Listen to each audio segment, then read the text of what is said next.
Hey, what's up, everybody? True Boxing here. Thank you for coming back to Get Hit with the Truth. So today we are continuing my True Boxing annual top 10s as we are going to look at my number 6 super featherweight in the world right now at 130 pounds, the reigning WBA champion, Lamont Roach Jr. Now, before we get into that, if you could smash the like button, leave a comment, or subscribe to the channel. I really do appreciate any and all support that I can get as I continue to build my channel here. So Lamont Roach entered the year actually at number 6, so he holds his position still at number 6. He entered the year, though, coming in off of a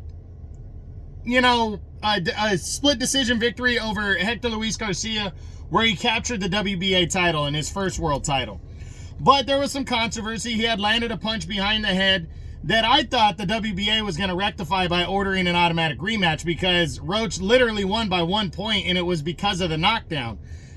So that's why he became champ. But the WBA allowed him to stay champ, but he was supposed to have back-to-back mandatories due. And instead, in June, he would return to take on Feargal McCrory, some unknown guy. He outworked him, outclassed him, and stopped him in 8 rounds to retain his title. And then got into the Gervonta Davis sweepstakes. And he was supposed to fight Gervonta Davis before the end of the year. He's supposed to move up to 135 and fight him at lightweight on December 14th. But the PBC decided to move off of that card and decided to reschedule the fight. So now he finishes with only 1 fight in the year, does Roach. He really didn't do anything to solidify himself any better, at 130. And now he heads into 2025 with a monster opportunity to unseat Gervonta Tank Davis and become the WBA lightweight champion of the world. Now, don't get me wrong, there's always a chance. Anybody always has a chance, but he's coming in a heavy underdog going in against Tank Davis. He's moving up to 135 to fight him. Whatever happens, I honestly, I'm going to do a breakdown video on the fight, but obviously Tank Davis is the heavy favorite. Most do not feel that that Roach is going to get past him. So after that, what does he do? Does he move back down to 135 and make a mandatory defense of his title like he's supposed to do? Or does he give up that belt, stay at 135, take the rest of the year off? Well, for me, he's only 29 years old, so he's going to get a big payday for the Tank Davis fight.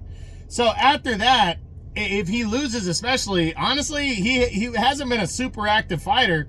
I honestly think he's probably going to take the rest of the year off and vacate the WBA title and then see where he is. But if he loses to Tank, which most expect him to, he's going to still be the champ, but he's got to make mandatories. He has an interim champion who doesn't have a big name in Albert Bader Gaziev. Then there's the number 1 contender, Otar Idarosian, who's, sitting there waiting for his mandatory title fight. So, he's got to put in the work. So he's not going to be able to come back for a big name fight.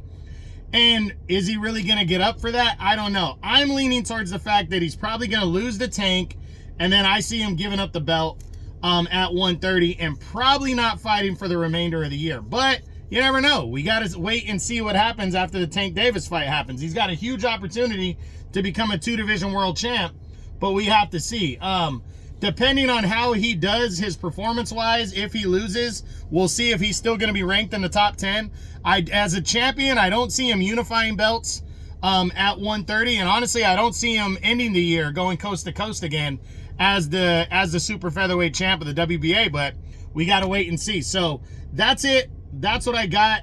That is my number 6 super featherweight in the world right now. As the True Boxing annual top 10s continue, ending 2024, heading into 2025. I hope you enjoyed it. If you did, smash the like button, leave a comment, or subscribe to the channel. I appreciate any and all support. This is True Boxing, and you've been hit with the truth.